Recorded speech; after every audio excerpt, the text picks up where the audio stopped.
తిరుపతిలోని తుళ్లూరు గ్రామంలో చేపడుతున్న మౌలిక వస్తువుల కల్పనపై ప్రజల అభిప్రాయాలను మంత్రి నారాయణ స్వీకరించారు. తుళ్లూరులో స్వీకరించిన గ్రామ సభలో మంత్రి నారాయణ, ఎమ్మెల్యే శ్రావణ్ కుమార్ పాల్గొన్నారు. పెదపర్మి సమీపంలో నిర్మిస్తున్న అమరజీవి పొట్టి శ్రీరాములు స్మృతి వనంలో మొదటి స్లాబ్ పనులను మంత్రి నారాయణ ప్రారంభించారు. అమరావతి నిర్మాణంతో పాటు గ్రామాల్లో పెద్ద ఎత్తున మౌలిక వసతుల పనులు చేపడుతున్నట్లు మంత్రి తెలిపారు. సీడ్ యాక్సిస్ రోడ్డు నిర్మాణానికి అవసరమైన భూమి కోసం ఇప్పటికే ల్యాండ్ అక్వైజేషన్ నోటిఫికేషన్ జారీ చేశామన్నారు మంత్రి నారాయణ. సిస్టమ్ ఏంటంటే అథారిటీలో సీఎం గారు ఆధ్వర్యంలో అథారిటీలో ఫైనలైజ్ చేస్తున్నాం, మళ్ళా దాన్ని క్యాబినెట్లో పెట్టి అప్రూవ్ చేస్తున్నాం. ఇలాంటి రేపు ఉదయం కోరు ఏమంటారంటే నారాయణ కోసం చేసుకున్నారు, శ్రావణ్ కోసం చేసుకున్నారని మళ్ళా అలిగేషన్ వేస్తారనే దాంతో ముఖ్యమంత్రి గారు చాలా క్లియర్గా ప్రతిదీ అథారిటీలో పెట్టండి, ఏ మార్పు చేసినా మళ్ళా క్యాబినెట్ తెమ్మన్నారు. ఇవాళ క్యాబినెట్లో అది కంప్లీట్ అయింది. అదేవిధంగా గ్రామ కంటాల సమస్య ఉంది, దానికి కూడా కమిటీ వేస్తున్నారు, ఆ కమిటీ వర్క్ చేస్తుంది.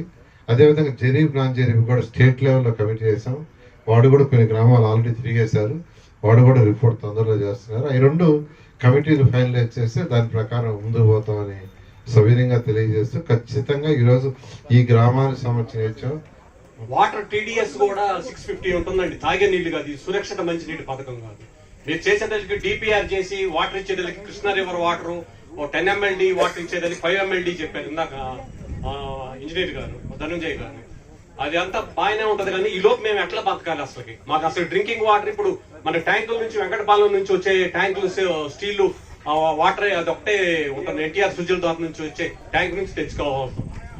స్టాఫ్నర్లు పెట్టుకుని డ్రింకింగ్ వాటర్ ప్రధాన సమస్య అండి. ఆరోగ్యానికి ప్రధాన సమస్య మాకు తుళ్లూరు డ్రింకింగ్ వాటర్ మెయిన్ అయిపోయింది. పైప్ లైన్లు పగిలిపోవటం మూలాన కానీ ఏదన్నా కానీ నల్లగా వస్తున్నాయి నీళ్లు, అసలు అవి తాగుతానికి పనికి రావట్లేదు. తక్షణం పంచాయతీ కానీ సిఆర్డి పంచాయతీ దగ్గర నిధులు లేవు అంటున్నారు. సిఆర్డిఏ వారు పెద్ద గ్రామం కాబట్టి ఒక దృష్టి పెట్టాలనేది విజ్ఞప్తి చేస్తున్నాం.